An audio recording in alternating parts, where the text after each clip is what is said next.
Hey, this is Christian Buckley with another ESPC 19 interview. Elaine, hello. Hello. How's it going? Why don't you introduce yourself and where you're from, what you do? Yeah, so I'm Elaine van Bergen and I work for Microsoft in the commercial software engineering team. So what we do is we actually code with organizations that want to typically do projects on things like AI, machine learning, mixed reality, and I specialize in the health space. So pretty interesting space to work in. I hear there's some things happening in that space. It might be a growth opportunity to be in that space. Yeah, it's for some reason. Yeah. Yes. Well, so we were talking a bit about some of what you're doing with clients, and I kind of asked the question about how much you're doing like building and doing things for Microsoft, like from product and engineering, versus with customer. And so tell us like what kind of a typical engagement and how you're working with clients these days. Yeah, so typically I work with some very big health customers and I spend most of my time talking with them, trying to work out what they actually want to build, and then we go into these dev sprints where we actually build things with them. So I've got a big dev sprint coming up with a customer in a few weeks' time where we're flying engineers from all over the world to code with them on a project, which is amazing to do. It's always exciting. My preference is always to be in roles where you have kind of one foot in the customer scenario, so you don't lose sight of how people are actually using the technology and leveraging. And part of that is what we were just talking about too, especially in the case of bots, is that we get excited about the new technology. We think about all of the possibilities of what we could do. But rare conversation is, but what are the things that we should do? Absolutely. And sometimes it's, you look at the new technology and you're excited about it, but you're like, well, that's actually maybe not the right thing to go and do. Maybe talk about some of those scenarios. Yes, there's a lot of scenarios that come up with bots, and a lot of times people they're looking at trying to replace something that might be a legacy system, but they haven't put the lens across it around, will it actually be quicker, better, easier for the user? I mean, it's really, we should know these things because we've done this for other apps. Have them come through and gone, will it improve the user's life? But anytime a new piece of shiny tech comes up, we seem to forget that for a little while. Well, we had all that big push to it. Everybody wanted to go and build a mobile app around something. And you had essentially the rich desktop applications just made with larger buttons for the mobile app. But you think, it's like, but that's not how anybody works on their mobile device to be able to use those applications. And I think some of the smart app builders and just like the smart, intelligent bot builders would go and look at and say, well, what are the things that we're actually trying to accomplish on a mobile device? What are the things that we're actually trying to accomplish in like a bot? If I'm creating a bot and trying to automate like within Microsoft Teams, for example, am I trying to duplicate all of the functionality of that? Hey, we've had that product for 7 years, 10 years, and all that rich functionality. No, people are trying to do 3 or 4 or 5 core capabilities. It's kind of like Microsoft Excel. You wouldn't go and try and redesign everything Excel in your mobile phone. Like you don't need all those. You shouldn't. You Some shouldn't. people would. Correct. Yes. You shouldn't go and do that. We don't use those rich features. Yeah, and particularly Microsoft Teams. I mean, that's one of my favorite platforms when it comes to bots because you also have tabs there. So you can have a tab into your line of business system, and then you can have quite a light bot that is just enough to kind of prompt people and say, something's happened, and it flicks you over to that kind of system.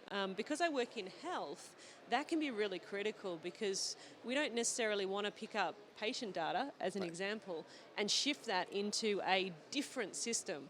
Now, we do know that Teams has a level of compliance that if the hospital doesn't have an electronic medical system, they may want to do that. Mm-hmm. It's not necessarily a compliance issue. It's just duplicating that data from one place to another is never a good idea if you can just push people into a tab, into that already or you're looking utilized for system. a specific piece of information or an action to take, and so you push that information out, have them react to that, whether it be inside Teams or via Outlook or whatever that is, interact with it, and then it communicates back into the system. Right, I wish that more companies would look at that kind of rich integration, the connector type connection, connector connection.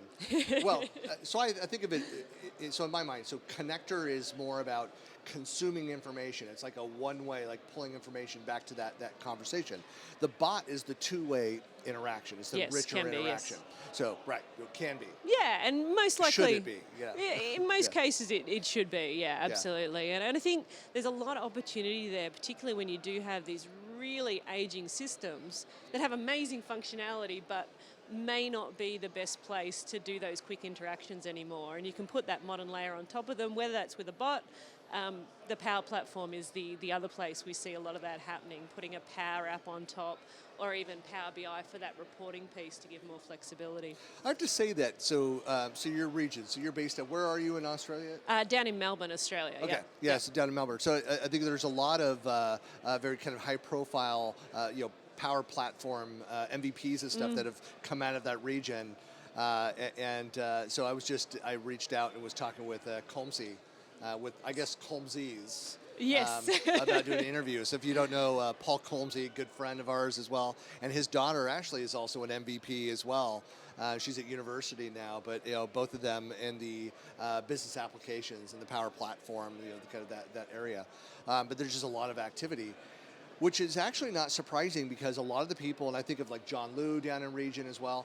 We have a lot of people that are where they're multi-geo. They're working across country lines and across tenants and all this kind of stuff. Where you want to automate, you want to have more apps and bots and automation. It's not like you're building a solution for a single corporation within the U.S.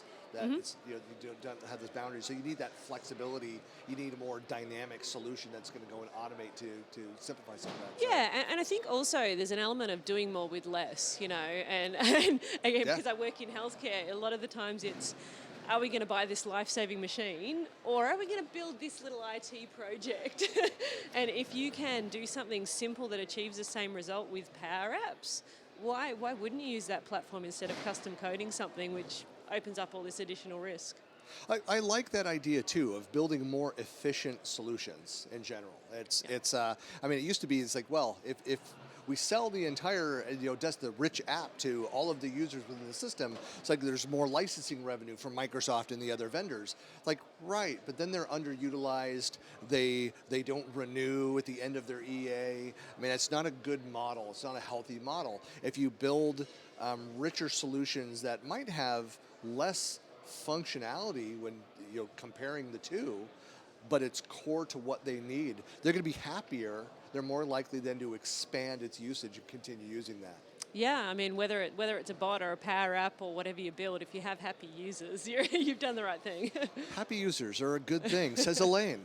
So, well, really appreciate the time and some by talking. So, any other sessions you have? What else do you have going on this week? Mainly just I've never been to Prague before, so I'm doing the tourist thing and doing a few Ask the Experts and other things while I'm here as well. Excellent. Well, good to see you again, and thanks a lot. Thank you.